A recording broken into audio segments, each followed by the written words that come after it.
Ibu bapak hadirin sekalian yang saya hormati, sepatutnya kita bersyukur kepada Allah Subhanahu wa taala atas nikmat yang telah Allah berikan kepada kita semua, berupa nikmat iman, nikmat Islam, nikmat kesempatan, nikmat kesehatan, dan nikmat semangat untuk tetap kita istiqomah menghadiri acara majlis taklim ini.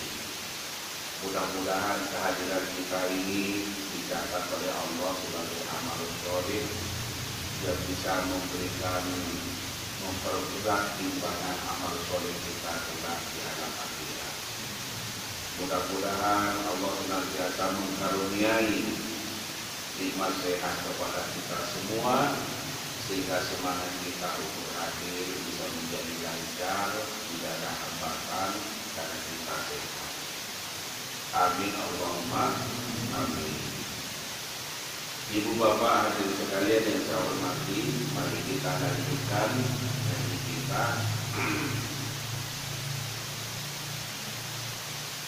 Ngaji kita ini adalah bab tahrimul huquqi wa qati'ati rahim,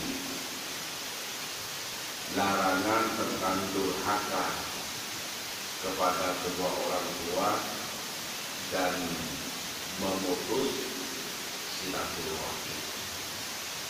Artinya kita tidak boleh durhaka kepada orang tua dan tidak boleh memutus silaturahim. Bismillahirrahmanirrahim. Wa anhu, dan darinya berarti merujuk kepada hadis yang sebelumnya, yakni Abdullah bin Amr bin As.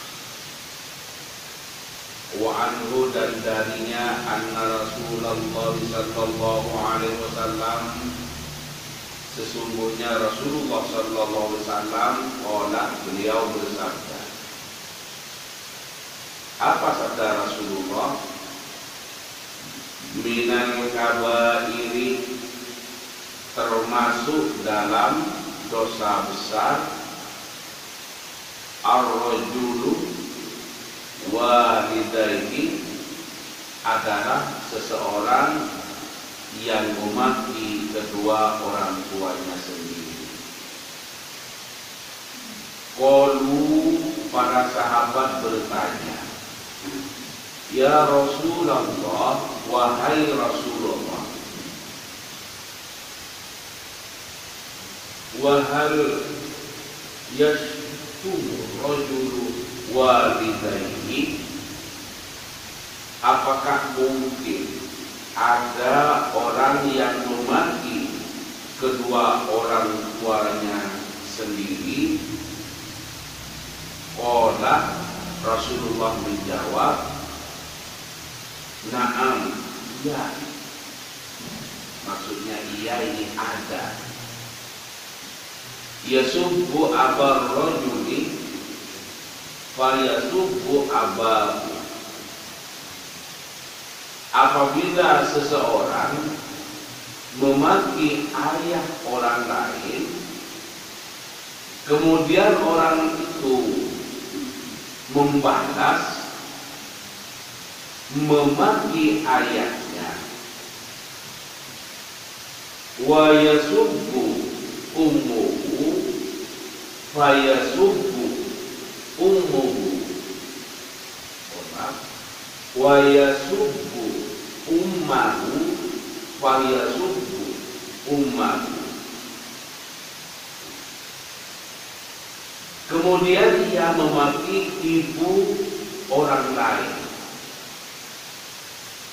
dan orang lain itu memaki ibunya.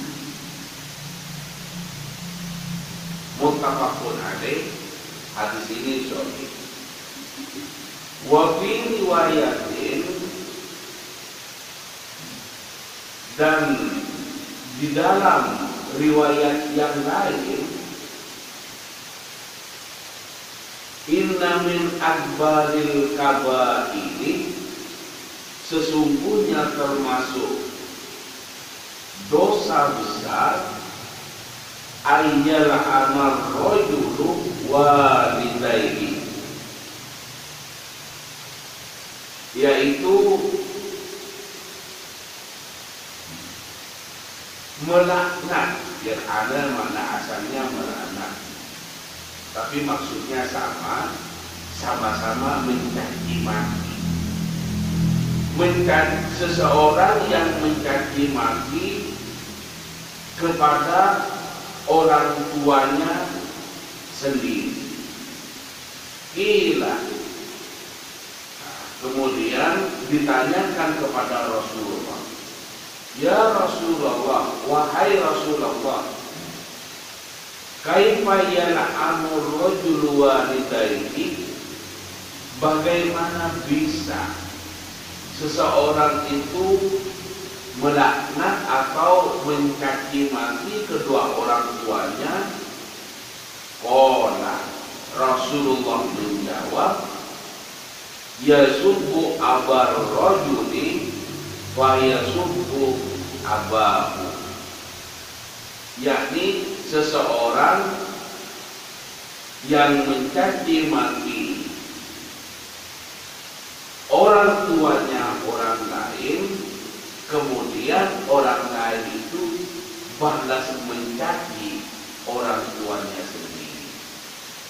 Wa yasubbu ummahu fa yasubbu ummahu, dan mencaci maki ibunya orang lain, kemudian orang lain itu mencaci ibunya sendiri. Oke. Riwayat yang lain ini redaksinya adalah hampir sama, atau matan hadisnya dan maksudnya adalah sama. Musannif atau pengarang hadis ini memasukkan dalam hadis ini dengan menyebut wafi riwayatin lain, wafi riwayatin, dan dalam riwayat lain ada hadis yang menyebutkan yang maksudnya adalah sama, tetapi ada sisi perbedaan dari segi matan hadisnya atau dari segi redaksi hadisnya. Jadi maksudnya cukup hadis yang pertama itu, atau yang kedua ini hanya mempertegas yang maksudnya adalah kurang lebih sama.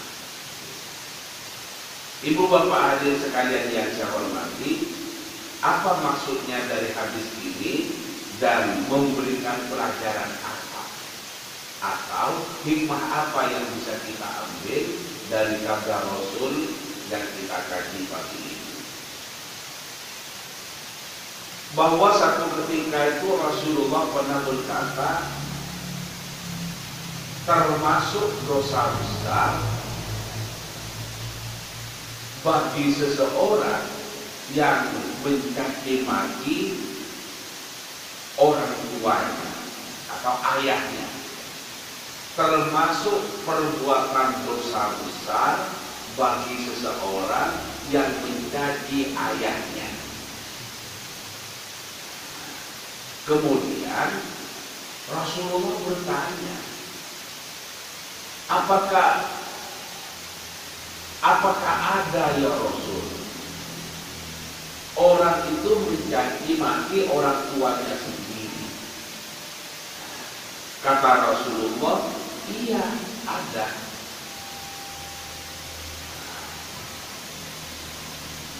Maksudnya seperti ini. Rasulullah memberikan penjelasan bahwa jika seseorang itu mencaci ayahnya orang lain, kemudian orang lain itu membalas karena bapaknya dijelek-jelekin, kan membalas pada orang yang menjelek-jelekan bapaknya itu dengan menjelekkan juga bapaknya orang yang menjelekkan bapak tirinya itu. Kemudian wayasubu ummahu, dan orang yang menjelekkan ibunya orang lain kemudian dibalas oleh orang lain itu untuk dijelekkan juga ibunya, maka itu seperti menjelekkan ibunya sendiri. Karena ibunya sendiri itu dijelekkan oleh orang lain gara-gara dia menjelekkan ibunya orang lain. Paham ya? Jadi kalau saya baca dalam ini berlaku hukum kausalitas. Artinya kausalitas itu adalah sebab akibat. Karena itu orang Jawa menyebutkan ojo ngelek no wong liya, nikah ini dielek no wong liya. Paham? Dalam beragama sama. Jangan menjelekkan agamanya orang lain kalau tidak ingin agamanya sendiri dijelekkan. Misalnya, sekedar contoh, orang Kristen itu apa? Patung, batu, kok disembah? Nanti dibahas oleh orang Kristen. Orang Islam itu apa? Royokan datang ke Mekah, bulan-bulan, biayanya puluhan juta, bahkan kadang sampai ratus juta kalau keluarga, apalagi oil haji plus. Nah, yang dicium hanya batu, yakni Hajar Aswad. Hajar itu kan batu, Aswad itu juta. Berapa orang minum waktu ini, Indonesia waktu. Jadinya juga jelek-jelek. Padahal masing-masing itu memiliki keyakinan. Patung bagi orang Kristen, bagi para penyembahnya, itu adalah sesuatu yang mulia. Sama dengan Hajar Aswad bagi umat Islam, itu bukan sembarangan batu.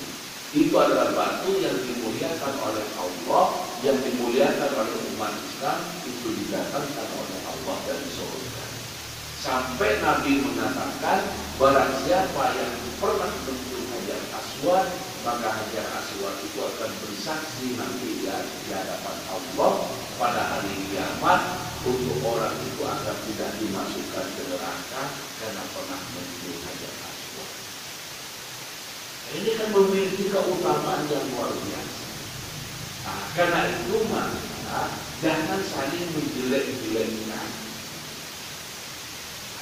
Oleh Rasulullah dalam hadis ini disebut termasuk dosa besar orang yang menjelekkan atau yang memaki-maki orang tuanya. Nah, sahabat bertanya, apa ada ya Rasul orang yang memaki-maki orang tuanya? Dia ada. Modelnya itu kata Rasulullah, dia mencaci maki orang tuanya orang lain. Akhirnya oleh orang lain itu dibalas, orang tuanya juga tidak. Karena orang tuanya sudah nggak seberapa jelas, bapak mau pilih tadi, ya kan urusan jelek-jeleknya. Nah itu tidak boleh. Dengan demikian, maka hadis ini adalah menunjukkan bahwa kita tidak boleh menjelekkan orang tuanya sendiri dengan cara menjelekkan orang lain yang kemudian berakibat orang tuanya sendiri dijelekkan oleh orang lain. Yang demikian itu mana? Ya, yang demikian itu artinya menjelekkan orang tua orang lain itu adalah dosa.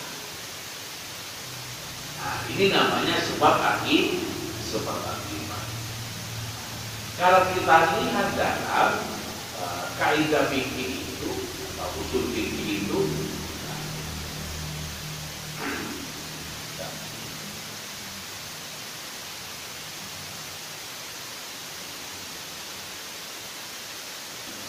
bahwa innal wasaila laha ahkamul maqasid. Bahwasanya wasilah itu memiliki hukum tujuan. Paham ya? Wasilah itu memiliki hukum tujuan. Nopo itu maksudnya? Wasilah itu kan perantara. Kalau kita berbuat perantara yang menyebabkan menjadi baik, maka perantara itu adalah baik. Kalau kita berbuat perantara, yang perantara itu menjadi jalan atau menjadi penyebab orang itu berbuat dosa, maka perantara itu adalah dosa.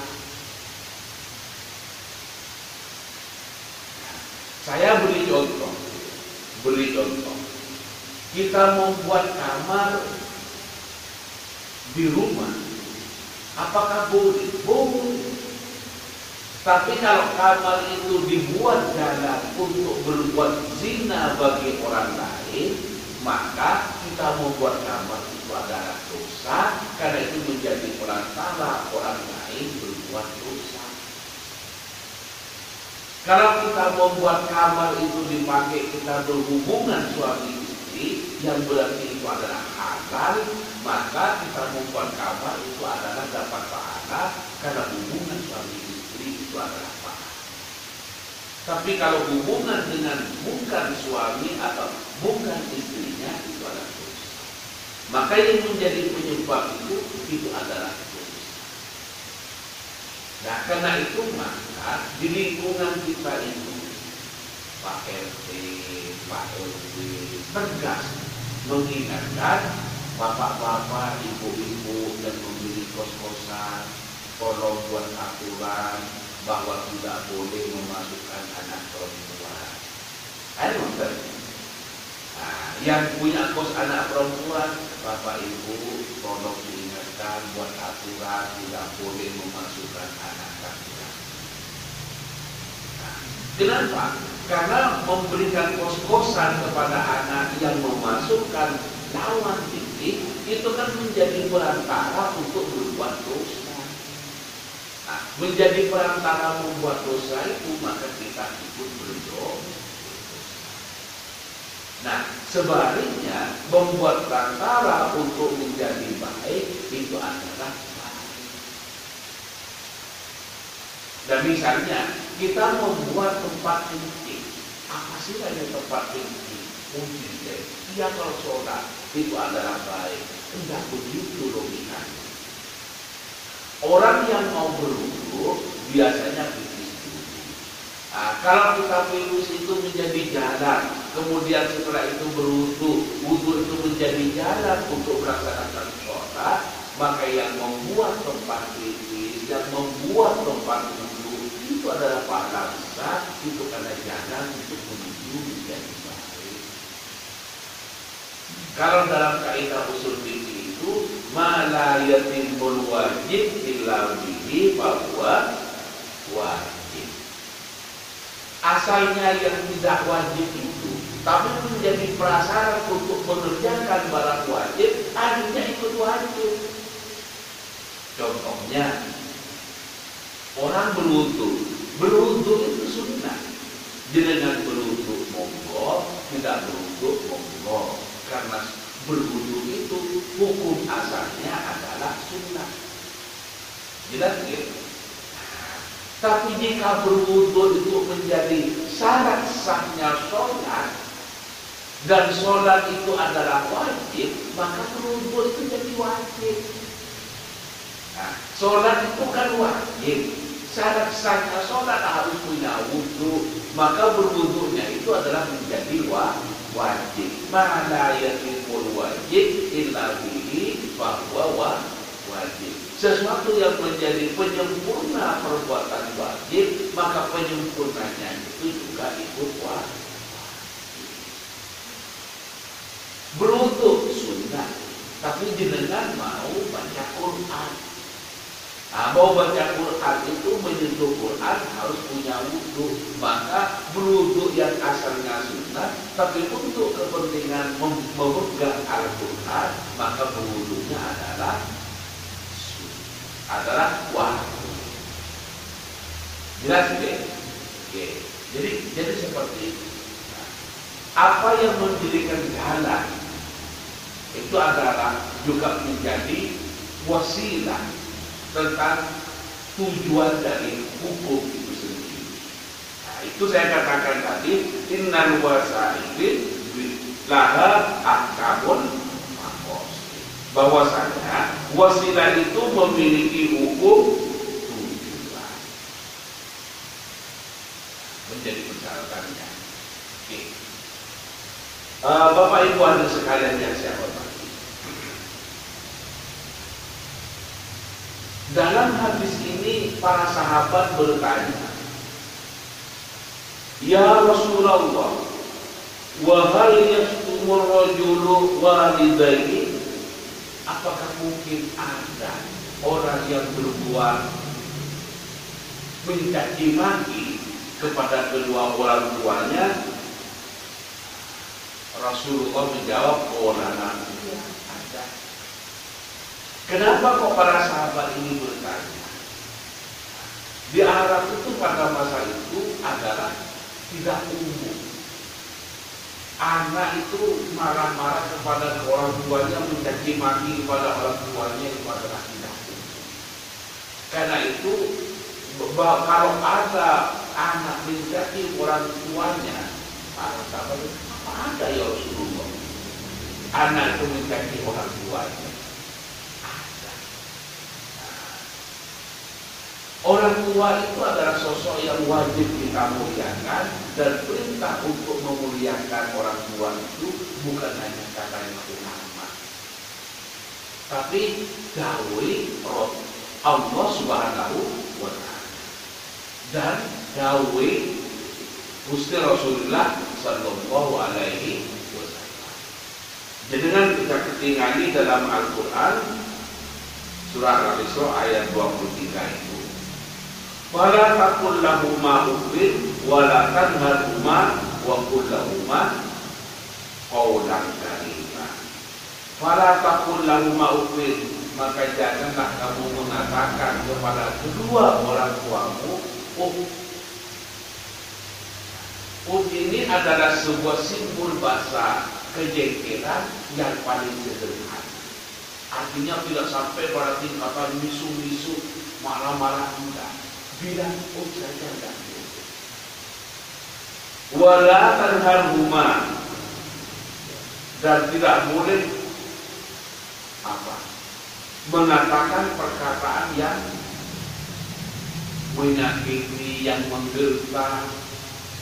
Wa qul lahuma qawlan kariman, dan berkatalah kepada kedua orang tua qaulan kalimah, dengan perkataan yang mulia. Tidak boleh membentak, wala tankar, katanya Allah. Itu.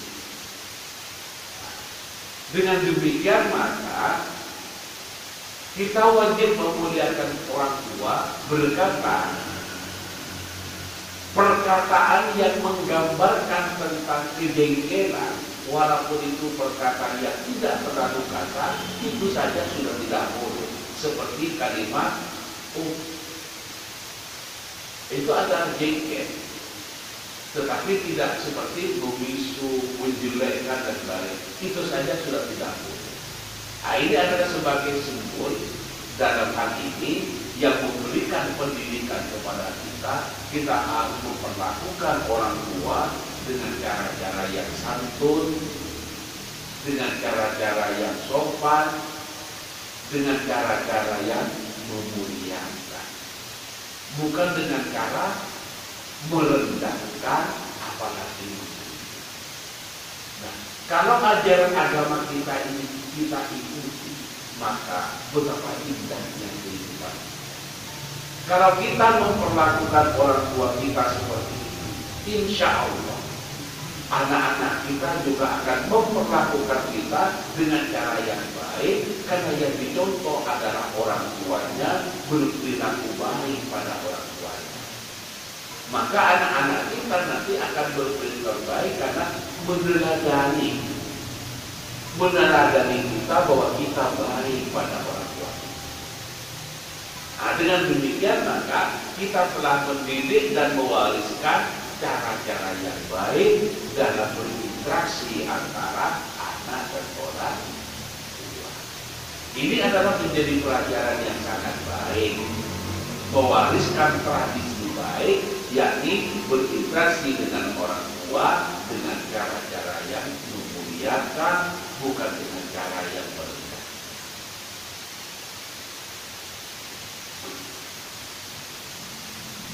Ibu bapak hadirin sekalian yang saya hormati, selain itu hadis ini menunjukkan bahwa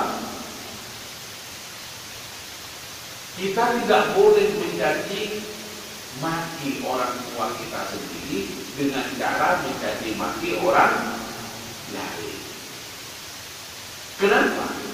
Mencaci maki orang lain itu menjadi penyebab, menjadi penyebab dimakinya juga orang tua kita. Karena itu maka kita mencaci maki orang tua orang lain itu adalah dosa, karena itu menjadi penyebab dicaci makinya orang tua kita. Karena itu kalau kita ingin diperlakukan baik oleh orang, ayo perlakukan baik orang lain. Kalau kita menanam kebaikan, insya Allah yang tumbuh juga kebaikan. Walaupun balasan kebaikan itu belum tentu dari orang yang kita tolong itu. Bisa jadi pertolongan itu tidak datang dari orang yang kita tolong, tapi datangnya dari Allah Subhanahu wa Ta'ala. Demikian juga kalau kita menolong orang lain, mungkin pertolongan itu tidak diberikan kepada kita oleh Allah, tapi diberikan kepada anak-anak kita. Karena itu maka kalau anak-anak kita diberikan kemudahan, diberikan kelancaran oleh Allah, siapa tahu itu karena kebaikan kita menolong orang lain, memudahkan dan melancarkan urusan orang lain. Nah, sebaliknya kalau anak kita selalu menghadapi kesulitan, bisa jadi bukan karena anak kita yang tidak pintar, tidak cerdas, tetapi karena kita selalu mempersulit urusan orang lain. Karena itu maka mari kita introspeksi diri, mari kita bermuhasabah, mari kita perbaiki diri kita, sehingga diri kita akan menjadi diperbaiki oleh Allah Subhanahu wa Ta'ala sebagai bentuk balasan karena kita memperbaiki diri kita, berbuat baik kepada orang lain, maka diri kita diperlakukan baik pada orang lain, atau tidak diberikan kepada kita tapi diberikan kebaikan itu, pertolongan itu kepada anak. Dengan demikian maka kalau kita berbuat baik, maka tidak akan pernah hilang perbuatan baik itu. Balasan dari Allah pasti terdatang. Mungkin diberikan kepada kita, tapi mungkin juga diberikan kepada anak kita. Kalau tidak diberikan kepada kita dan anak kita, mungkin diberikan oleh Allah kelak hari yang kepada. Doa juga seperti itu. Kita mendoakan diri kita, kita mendoakan keluarga kita. Misalnya kita berdoa, ya Allah, mudah-mudahan Engkau takdirkan ya Allah, kami bisa sampai ke tanah suci-Mu, Mekah dan Madinah untuk melaksanakan ibadah haji kita. Bisa jadi langsung dikabulkan oleh Allah berangkat dari haji. Tapi bisa jadi dikabulkan oleh Allah, tapi diberikan kepada anak. Karena itu maka kalau kita melaksanakan haji hari ini, kalau kita melaksanakan, ditakdirkan bisa melaksanakan haji atau umrah, bisa jadi itu karena doa orang tua kita. Karena itulah maka jangan lupa untuk selalu berdoa kepada orang tua, karena bisa jadi prestasi yang kita capai hari ini, karir yang melesat hebat, rizki yang dimudahkan dan dilancarkan oleh Allah, bisa jadi karena barokah dari doa-doa kedua orang tua kita pada masa itu juga.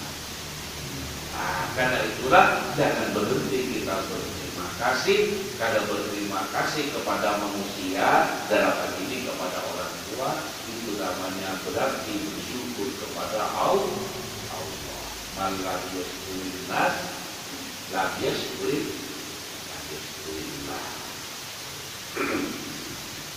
Bapak Ibu hadirin sekalian yang saya hormati, yang terakhir saya ingin menyampaikan Al-Quran surah Al-An'am ayat 108. Allah menyebutkan begini, wala tasubbul ladzina yad'una min dunillahi fa yasubbullaha adwan biwayri ilmi.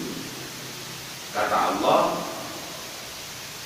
dan janganlah kamu sekalian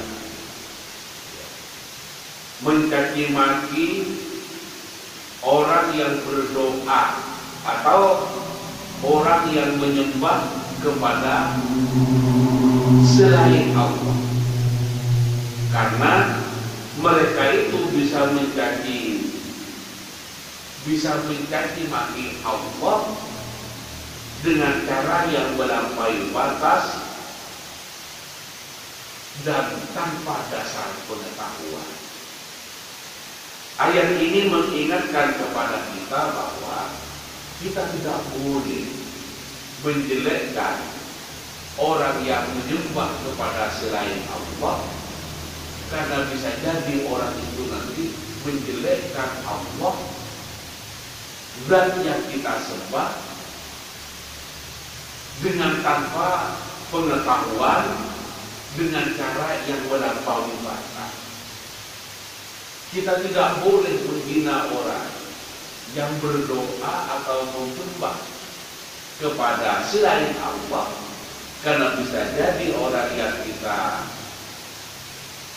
caci maki karena menyembah selain Allah itu akan berbalik mencaci maki kepada yang kita sembah dari mencaci maki Allah Subhanahu wa Ta'ala. Kenapa? Karena yang mereka lakukan itu adalah berdasarkan keyakinan. Maka agama kita mengajarkan untuk saling bertoleransi. Bertoleransi itu adalah menghormati, menghargai prinsip orang lain tanpa kehilangan prinsipnya sendiri. Kita silahkan menyembah patung, tidak usah kita hina, agar yang kita sembah juga tidak dihina oleh orang yang menyembah patung. Dengan demikian maka insya Allah akan tercipta kerukunan antar umat beragama. Insya Allah juga akan tercipta kedamaian sesama anak bangsa, karena tidak ada saling menjelekkan. Jangan menjelekkan orang lain kalau kita tidak ingin dijelekkan oleh orang lain. Ojo ngeratani wong liya kalau kita tidak ingin dilatani wong liya. Bapak Ibu, itu saja yang bisa saya sampaikan dalam kesempatan pagi ini, dengan harapan semoga ada barokah dan manfaatnya, semoga bisa memperbaiki akhlak kita sehingga tambah umur, tambah tahun, tambah baik akhlak kita, baik kepada orang lain maupun kepada Allah Subhanahu wa Ta'ala. Monggo kita akhiri dengan berdoa. Bismillahirrahmanirrahim. Alhamdulillahirabbil alamin. Wassalatu wassalamu ala asyrofil mursalin Muhammad wa ala alihi wasallam. Walhamdulillahirabbil alamin. Allahumma rabbana anzil 'alaina ma'idatan minas sama' takunu lana 'inda dawina wa akhira wa rizqina wa taqabbal. Allahumma awzina bil 'ilmi wa zayyinna bil hilmi wa akrimna bil taqwa wa jannibna bil 'afiyah wa tawaffana bil husnil khatimah. Allahumma yassir lana umurana wa la tu'assir 'alaina. Rabbana hab lana min azwajina wa dhurriyyatina qurrata a'yun waj'alna lil muttaqina imama. Rabbana atina fid dunya hasanah wa fil akhirati hasanah wa qina adzabannar. Subhana rabbika rabbil izzati amma yasifun wa salamun 'alal mursalin walhamdulillahi rabbil alamin. Hadanallahu wa iyyakum ila siratal mustaqim wallahu muwaffiq ila aqwamit thoriq. Assalamualaikum